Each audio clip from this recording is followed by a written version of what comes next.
A 3 giornate dalla conclusione del campionato, Enna ed Akragas stazionano a braccetto in vetta alla classifica. Più si avvicina il traguardo, più le squadre diventano nervose e vanno incontro a determinate squalifiche. Questa settimana il giudice sportivo ha fermato, sino al 5 aprile, il tecnico dell'Enna Giuseppe Strano per contegno irriguardoso nei confronti dell'arbitro, per cui non siederà in panchina contro l'Agregas in occasione della partitissima del 2 aprile allo stadio Esseneto.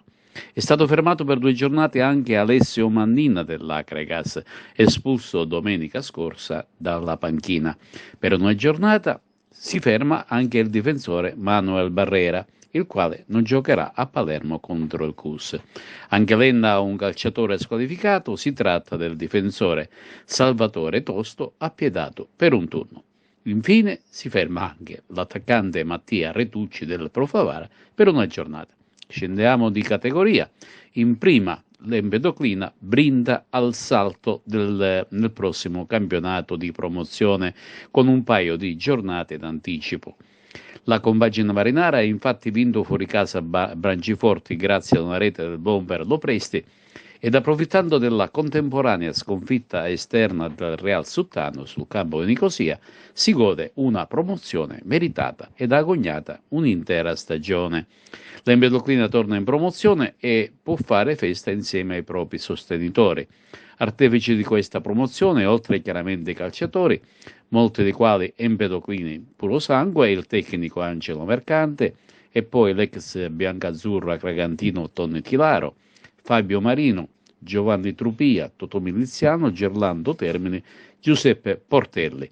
Tutta la dirigenza capitanata dal presidente Alessandro Termini, gli sponsor ed anche la tifoseria.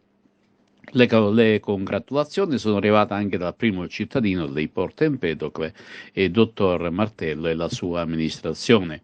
In programma festeggiamenti ed altre sorprese per i tifosi Granata.